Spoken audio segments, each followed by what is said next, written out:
So here's how it works. You sift through life. You know what you don't want, which causes you to know what you do want. You emit a signal about it, and vibrationally speaking, you become an integrated being with that new desire that you have discovered.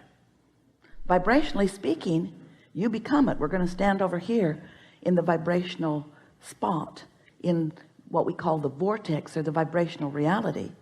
You have become this newly improved version. Life caused you to become it. Oh, you haven't manifested it yet, most likely. It's a new idea to you. It's a new idea that isn't all that familiar. It's a new and improved idea. But the larger part of you, the non-physical part of you that existed before you came into this body, that still exists in the non-physical realm, even though you're here in this body, that part of you became that newly improved, that newly expanded vibrational version that life just caused you to become. But you're probably still standing over here in the same beliefs. Beliefs just a thought you keep thinking. It's a habit of thought. Standing over here in the same beliefs that you held when you launched that rocket. You're not ready to believe in your ultimate prosperity. Life caused you to want more money, but you don't believe in the more money that life just caused you to ask for. If you believed in it, it would be flowing into your experience. Except that there is a vibrational version of you that you may or may not, usually not completely, be up to speed with.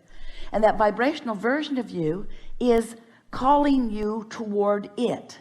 It's calling because law of attraction is focused upon that new and improved version of you, and law of attraction is summoning all cooperative components to it.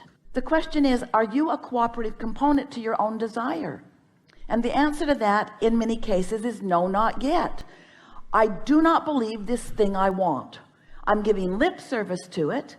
Life keeps showing me that I want it, but I am, we're speaking from your perspective, often so wrapped up in the observation of what is, because after all, I can see what is, I can hear what is, I can smell it and taste it and touch it. What is so vivid.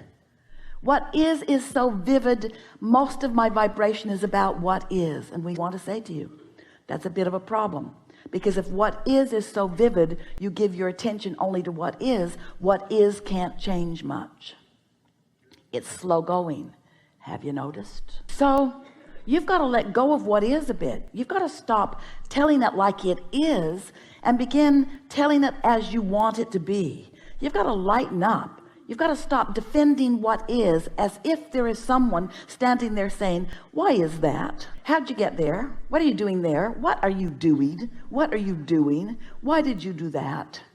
Why aren't you further down the road? You've heard those questions, and you've developed a pattern of answering them that comes out in your personality, like defending yourself, or like justifying yourself, or like rationalizing. And we want you to cut that out, because every minute you spend in defense is a moment in resistance, not in allowing. It's in resistance, not in receiving. It's in resistance to the path that is calling you, and that's why you feel negative emotion. So some things you want to know. First, if the path were not calling you, you would never feel resistance. Next, if you hadn't asked for stuff, the path wouldn't be calling you. So if you weren't mixing it up and expanding, then there wouldn't be an improved version of you calling you forward. But since there is, and since you can't change that, since you are eternal beings, since there is a source within you, since there is a source within you who knows all that you have become, who is calling you and other cooperative components to these focused points of realization. You rendezvousing with the things along your path, that's what life really is. You see, it's not just the final destination that you're rendezvousing with. You're rendezvousing with all the fun along the way. You get to rendezvous with the new idea. You get to rendezvous with the new and improved version. You get to rendezvous with the others who are ready to play with you. That's what you signed up for. That's what you wanted. That's what you said you are about. You are deliberate creators, genius creators, here in the best environment ever, launching rockets of desire all day, every day, and often holding yourself back from what you have expanded to be.